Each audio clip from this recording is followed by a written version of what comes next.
सुदामा की दीन दशा, देख सुदामा की दीन। आज मेरे प्रभु श्री सुदामा जी को देखकर बहुत रोए, बहुत रोए। सुदामा जी भी बहुत रोए, लेकिन अपने आंसुओं को बाहर नहीं आने दिया।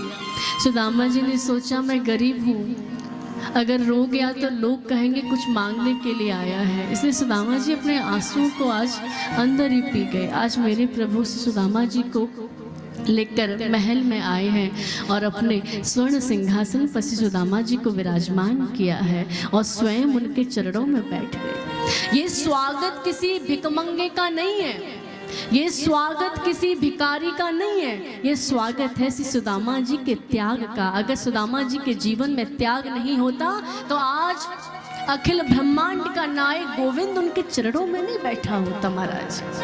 आज सुदामा जी ने कहा लाला तू मेरे चरणों में क्यों बैठा है, मुझे बड़ा संकोच लग रहा है।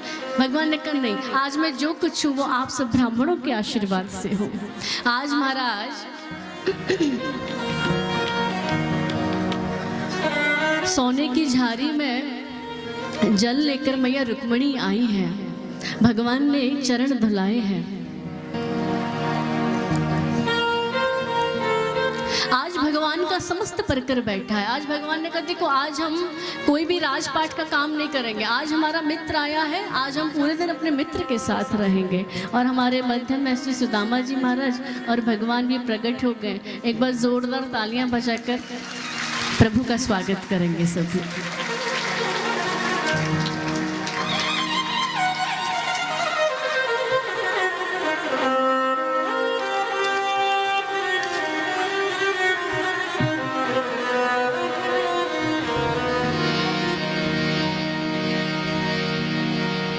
आज भगवान ने श्री सुदामा जी का बड़ा स्वागत किया, बड़ा सत्कार किया।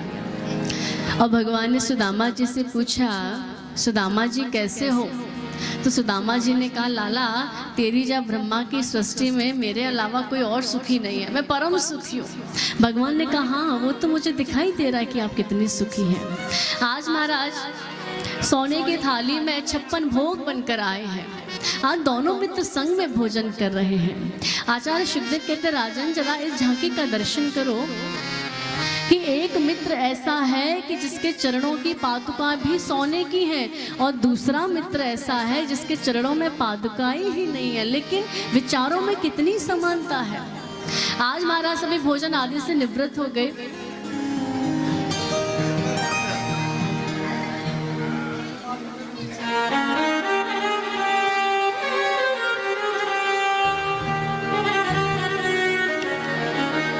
सभी भोजन आदि से निवृत्त हो गए तो भगवान ने अपनी सभी पत्नियों को इशारा किया कि चलो एक एक उठ कर आओ और सुदामा जी को प्रणाम करो। आज महाराज सबसे पहले मैया रुक्मिणी आई। मैया रुक्मिणी ने कहा महाराज मेरा नाम रुक्मिणी है, प्रणाम करती हूँ। सुदामा जी महाराज ने हाथ उठाकर आशीर्वाद दिया, देवी चिर सौभाग्यवती भव। महाराज मेरा नाम जामवती है, प्रणाम करती हूँ, देवी चिर सौभाग्यवती भव। महाराज मेरा नाम सत्यभामा है, महाराज मेरा नाम कालिंदी है, प्रणाम करती हूँ, देवी चिर सौभाग्यवती भव। इस प्रकार से महाराज भगवान की 400 पत्नियां तकरीबन सुदामा जी को प्रणाम कर गई। अब 400 बार सुदामा जी महाराज ने ऐसे हाथ ऊपर करके आशीर्वाद दिया तो सुदामा जी का हाथ थक गया। अब तो सुदामा जी महाराज अपने दूसरे हाथ से अपने हाथ को दबाने लगे और भगवान से बोले कन्हैया जरा सुनना। भगवान ने कहो क्या बात है? तो सुदामा जी ने कही नहीं मैं तेरे कान में ही कहूँगा। तो भगवान ने सुदामा जी ने बड़े प्रेम से पूछा लाला अभी कितनी और बाकी हैं? भगवान ने कहा 1108 हैं। सुदामा जी ने फिर कही लाला एक और बात कहनी है। भगवान ने कहा कहो। बोले नहीं मैं तेरे कान में ही कहूँगा। आज भगवान ने पुनः अपना कान सुदामा जी के पास किया तो सुदामा जी पता है क्या पूछ रहे हैं? सुदामा जी पूछ रहे हैं लाला ये सब अपनी हैं या आस पड़ोस से आ गई हैं? भगवान ने कहा महाराज यहाँ आस पड़ोस का कोई नहीं है, सब अपनी ही बैठी है। सुदामा जी ने कहा देख लाला बड़े आनंद की बात है कि तूने इतने विवाह किए, लेकिन देख मैं बूढ़ा बड़ा सा ब्राह्मण हूँ, अब ऐसे ही एक एक करके सबको आशीर्वाद देता रहूँगा तो हफ्ता भर तो आशीर्वाद में ही निकल जाएगा। इसलिए तू एक काम कर कि तू सबके बदले तू मुझे प्रणाम कर ले, तो मैं एक संग सबको आशीर्वाद मिल जाएगा। तो आज महाराज भगवान ने ऐसा ही किया है कि भगवान ने सभी पत्नियों के स्थान पर सुदामा जी महाराज के चरणों में स्वयं प्रणाम किया है। तो आज सुदामा जी ने भगवान को आशीर्वाद दिया है।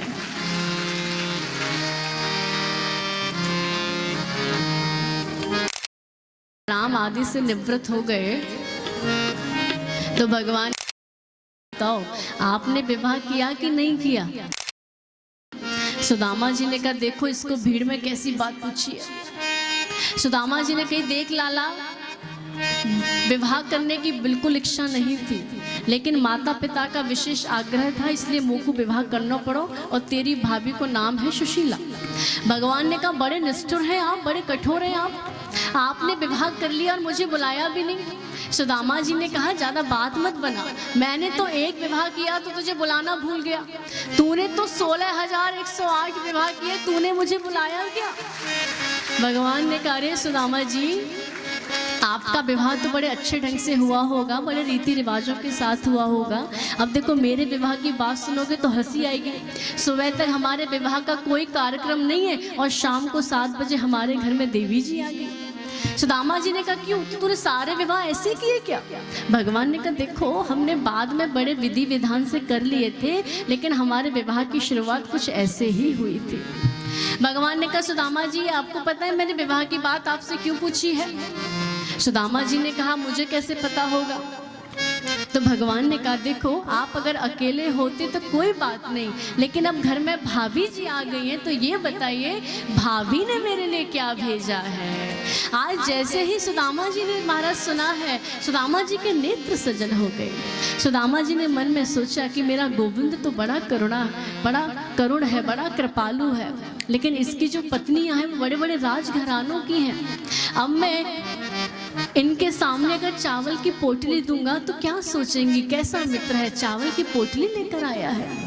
तो आज महाराज सुदामा जी ने मन में विचार किया कि थोड़ी देर के लिए मैं कुछ बात पलट देता हूँ। जब ये कृष्ण पत्नियां अपने अपने कक्ष में चली जाएंगी तब मैं एकांत में गोविंद को चावल की पोटली दे दूंगा।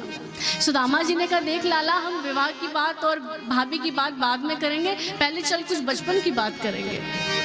लाला तुमको याद है हम बचपन में कैसे पढ़ा करते थे, कैसे हम संग संग खेलते थे, संग संग पढ़ते थे, जंगल में लकड़ी लेने के लिए भी हम संग संग जाते थे। गुरुदेव कहते थे कि मेरा सुदामा बड़ा सीधा है और कृष्ण बड़ा शरारती है। भगवान श्री कृष्ण ने कहा सुदामा जी मुझे सब याद है, आप बस इतना बताओ कि भाभी जी ने क्या भेजा है।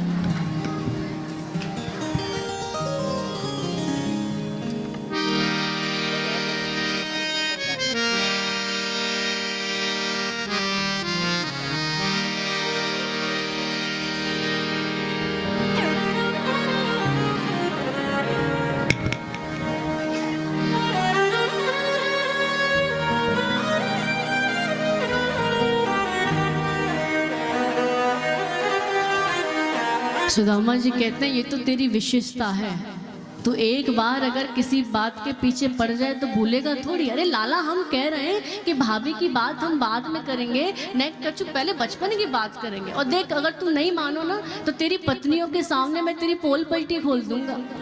भगवान ने कहा कौन सी पोल पलटी खोलोगे, खोल के बताओ। तो सुदामा जी कहते देवियों आपको पता है आपके पति बचपन में क्या करते थे? तो पत्नियों ने कहा बताइए ना महाराज हमारे पति क्या करते थे। तो सुदामा जी कहते देवियों आपके पति बचपन में गोकुल की गलियों में नंगे ही डोला करते थे, ये वस्त्र भी नहीं पहनते थे। और जब कोई गोपी इनसे कहती थी लाला मेरे मटकी में बहुत सी चैंटी पड़ गई है, तू बीन देगा? तो ये कहते थे बीन तो दूंगा, लेकिन एक बात बता तू मुझे बदले में क्या देगी? तो गोपी कहती थी कि जब तू सारी चींटियों को बीन देगा तो मैं तुझे इसके बदले एक छटांग भर माखन दे दूंगी। तो अब ये तुम्हारे द्वारकाधीश जो पति है ना, ये एक छटांग माखन खाने के लिए सुबह से शाम तक चींटियां ही बीनते रहते थे, ऐसी ऐसी लीला करते थे। और आज ये द्वारका के राजा बन गए तो इनकी कछु पता ना चल रही। भगवान ने कहा सुदामा जी मेरी पत्नियों को सब लीला पता है और ये मेरी लीला पर इतनी प्रसन्न हो गई कि जबरदस्ती हमारे घर बहू बन के आ गई। इनको सब पता है, आप बस इतना बताओ कि भाभी ने मेरे लिए क्या भेजा है। सुदामा जी ने मन में सोचा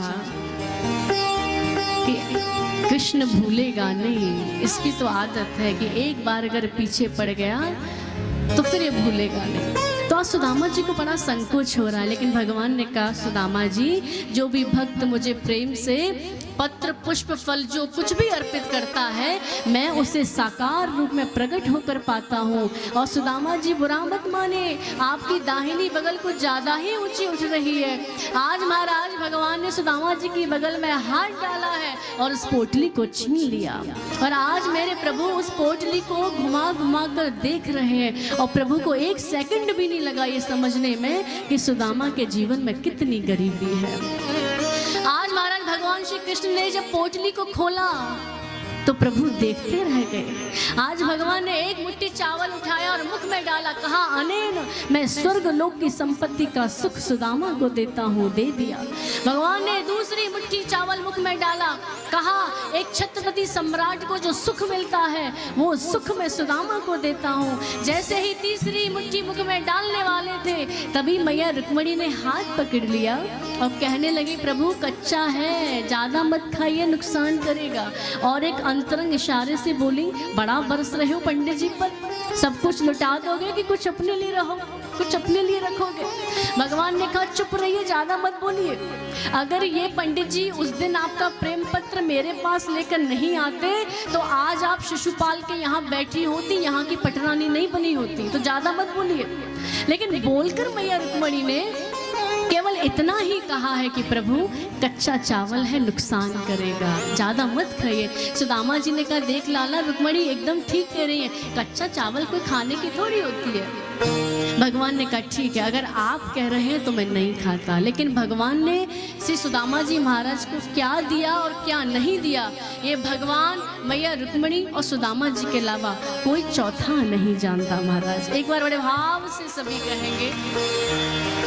देखिए सोने की द्वारका में आने के बाद भी सुदामा जी एक रात्रि से ज़्यादा नहीं रुके। प्रातःकाल होते सुदामा जी ने कहा लाला अब मैं अपने घर जाना चाहता हूँ। भगवान ने रोका भी नहीं। जैसे सुदामा जी आए थे वस्त्र भी नहीं बदले महाराज, जैसे आए थे वैसे के वैसे आज सुदामा जी वापस जा रहे हैं। लेकिन आज जैसे ही सुदामा जी महाराज आए हैं तो देखा है जहाँ पर उनकी झोपड़ी हुआ करती थी आज महाराज वहाँ स्वर्ण मंडित महल बने हुए हैं, बड़ी बड़ी अट्टालिकाएं, बड़े बड़े महल बने हुए हैं। मैया सुशीला आज द्वार पर आई है, सुदामा जी का स्वागत कर रही है। सुदामा जी ने कहा अच्छा अब मुझे समझ आया कि तुम मुझसे क्यों कहा करती थी कि द्वारका चले जाओ, कृष्ण से मिलने चले जाओ। क्यों? क्योंकि तुम्हें धन चाहिए था ना।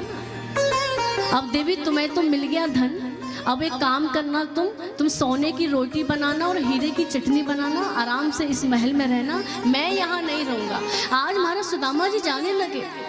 मैया सुशीला ने कहा देखिए अगर आप यहाँ नहीं रहेंगे तो मैं भी यहाँ नहीं रहूँगी। आज जैसे ही पति पत्नी जाने लगे तो पीछे से आवाज आई है सुदामा जी रुक जाइए। तो आज जैसे ही सुदामा जी ने पीछे मुड़कर देखा तो टेढ़ी टांग वाला खड़ा है महाराज। सुदामा जी ने कहा अरे लाला तूने मुझे इतनी संपत्ति इतना वैभव काहे को दे दियो, मैं तो पहले से बड़ा धनवान था।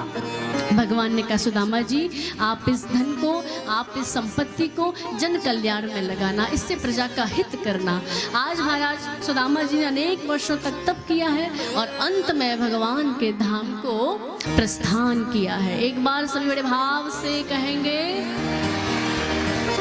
आनंद के साथ कहेंगे। आइए थोड़ी देर हम भगवान नाम संकीर्तन करेंगे, फिर आगे की सुंदर कथा में हम प्रवेश करेंगे।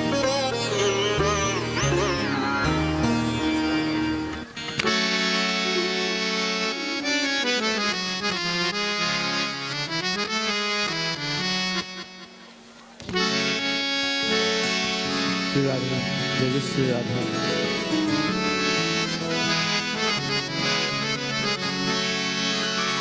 ओ दिल दीवाना हो गया मेरा, दिल दीवाना हो गया। और सांवरी सूरत पे मोहन दिल दीवाना हो गया। सांवरी सूरत पे मोहन दिल दीवाना हो गया। दिल दीवाना हो गया मेरा, दिल दीवाना हो गया। दिल दीवाना हो गया मेरा, दिल दीवाना हो गया। ओ दिल दीवाना हो गया मेरा, दिल दीवाना हो गया।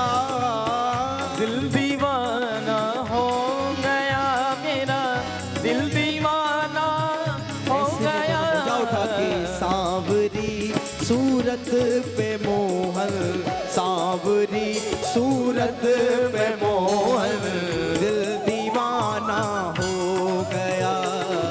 सांवरी सूरत में मोहन दिल दीवाना हो जय हो।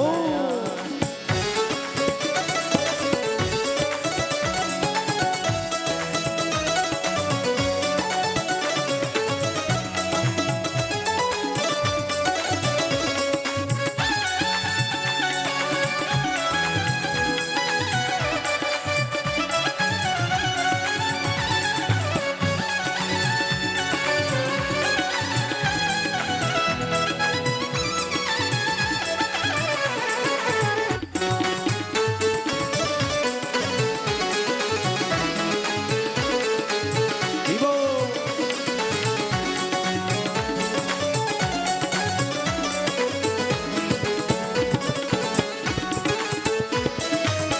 एक तो तेरे नैन तिरछे, दूसरा काजल लगा।